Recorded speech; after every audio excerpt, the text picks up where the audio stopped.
Hello, welcome to my channel. Today I'm going to discuss about function overloading in C++. So overloading, it refers to the use of same things for different purposes. So whenever we are using same thing for different purposes, that is known as overloading. So function overloading, it's a concept in C++. We are implement this concept using multiple function that have the same name. Okay, we are implementing the function overloading concept using same name of more than two functions. Okay, so we are creating the functions. Okay, they have the ability to perform different types of tasks, but the name of the function is same. So this is known as function polymorphism. So polymorphism, that should be divided into three parts. One is function overloading, another one is operator overloading, another one is virtual function. The last one, virtual function, is dynamic binding. Function overloading and operator overloading are static binding. While we are executing the function, that time itself, whenever we are executing the program, that time itself all these things are set by the compiler. Okay. So it is static binding. So how compiler identify the specific function? Okay. Compiler identify the specific function based on a number of arguments, that is number of parameters. Okay. The function name is same, but the function is differ based on a number of arguments. Then next one is based on the type of argument. It's identify the function based on its type of parameters. Okay. So maybe the number of argument is same, then compiler going to check the type of the argument. Then next one is sequence or order of the arguments. The compiler identify the perfect function or match the perfect function based on these three things. Okay. So based on the number of arguments or type of argument or sequence or order of the argument. So let's see some function prototype. Okay. Here all the functions, okay, the function name are same. Okay, all the function name are same. Okay, so how compiler going to identify the unique functions? Okay, how it's going to identify it? Our first function contains only two integer parameters or arguments. Any while we are call the function with two integer values, automatically this function definition has been executed by the compiler. The next one is function with three variables, three arguments, all are in integer. Then next prototype is function with two arguments, but both are in double data type. This is almost equivalent to first one, but the data type is differ from it. The last two, it's based on the compiler identify the perfect function based on the sequence or order of the argument. In the fourth example, the first data type is integer and second one is double. In the fifth one, the first argument is double and second one is integer. Okay. So let's see an example, and we are going to execute the program for these five types, and then we will have a clear idea how compiler matches the perfect function. Okay. So how function going to find the perfect matched function. Okay. So while we are call the function, it's going to find the matches in the prototype. Okay. So first thing is it check the same, that is number of the argument, okay, and then followed by type of argument. Okay. Compiler going to check the number of argument and then followed by type of the argument. Okay. So the best match must be unique.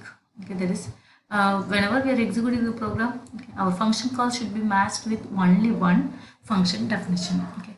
So what are the steps involves to select the function? Okay. So first, compiler try to find the exact match, that is user defined function, okay, based on the type of the actual argument, that is based on the number of argument and based on the type of the actual arguments. It's try to find the user defined function. If it's not matched, okay, then compiler is go for there is the type conversion. Okay, it's ready to convert it character to integers or float to double likewise, and also try to float to integer likewise. Okay, go for the type conversion and then try to match the function. If both there is method 1 and 2 has failed, okay, then automatically it's try to go with the built-in conversion. Okay, it's go with the built-in conversion. Okay, and that is to avoid the error. Okay, to avoid the error, it's try to go with the built-in conversion. If this is also fails, okay, then user defined conversion. Okay, that is needed to give some conversion. Okay, we should give some conversion for to find the unique match. Okay. Let's see an example program. Here I write two add function. Okay, the first function is I'm going to add the two values and I'm going to add three values. My first function contains two variables or two arguments, and my second function have three arguments. Okay, it contains three arguments. Okay, so whenever we are compile our program, okay, the first call matched with this function and the second call matched with the second function definition. While we are executing it, the function values passed to the first, there is first call passed to the first function and add the value and produce the result as 60. When the second function, okay, whenever the compiler execute the second call, automatically it's assign the value to ABC in the second function definition and produce the result as 19. Okay. Let's see the program. Okay, so in my example program, I wrote the define all those functions, that is example functions. Okay, my first function, it have the ability to receive two integer values. My second function, it has the ability to receive three argument.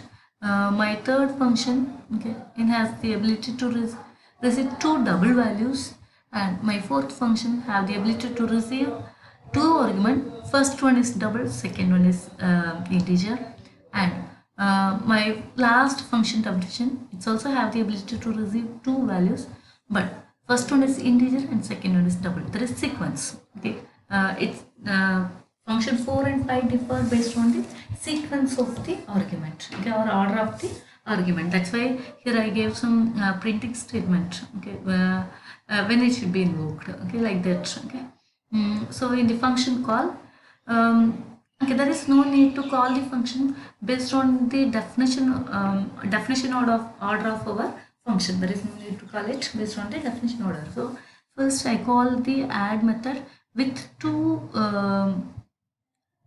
double values. Okay, automatically compiler match this function call with third function definition. Then my second call is one double and also followed by integer, so automatically it's matched with the fourth function definition. Okay, then next one is both are integer, so it's matched with the first function definition. And next call is three integer values, so automatically it's invoke the second function definition. And when I move with the next call, here first two are integers and last one is double. Okay, here I didn't give any definition for like that.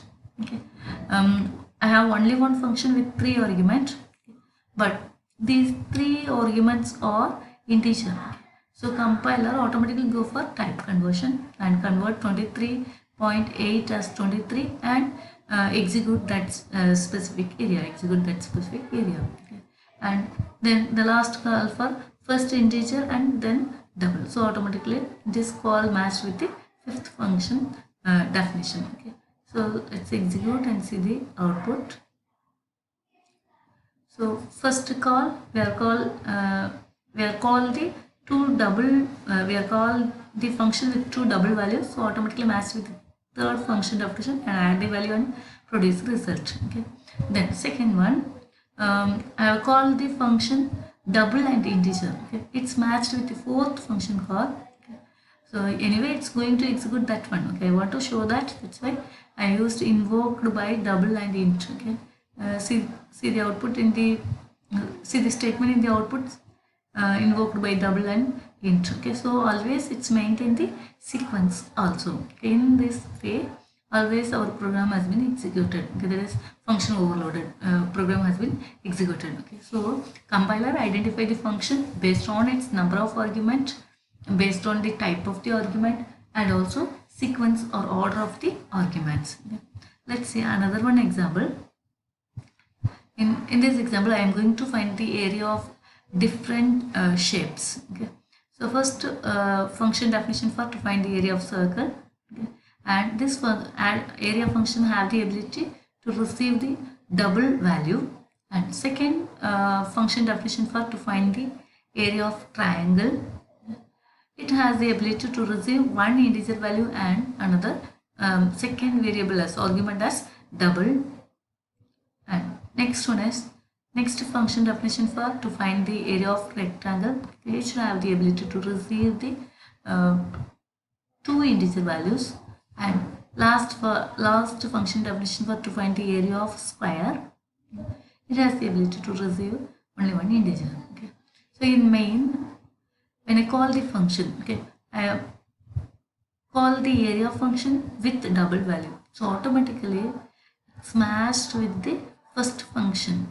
Okay, matched with the first function definition. Okay, so when I pass the value as 2.4, automatically it's ready to find the area of circle. Then my second example is one integer and double. Okay. So when I pass the value, I am going to find the area of triangle. Then when I pass only one integer value, now it's matched with the last function definition. That logic is used to find the area of square. Okay. Then when I call the area function with two integer, it's matched with the third function definition, and that logic is used to find the area of rectangle. Okay. Likewise, compiler match with the function definition and produce the result. Let's see the output. First function call, it's matched with the first function definition and find the area of circle. Second function call, it's matched with the second function definition and find the area of triangle. And third one, it's matched with the fourth function definition, and the fourth one is used to find the area of square. And the last call is matched with the third function definition and used to find the area of rectangle. So we can get the area of rectangle here. Okay. Likewise, compiler is going to match with any one specific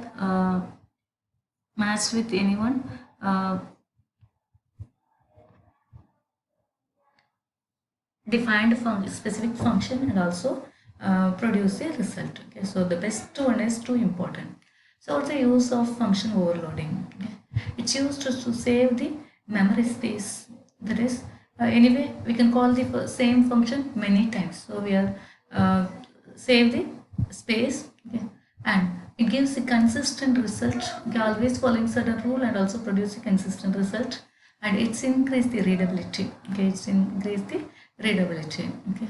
Then the most important thing is we are using same name for all the functions, so there is no need to remember the function names. Okay. So just we call the function, or we are differentiate the function using the parameter list. Okay.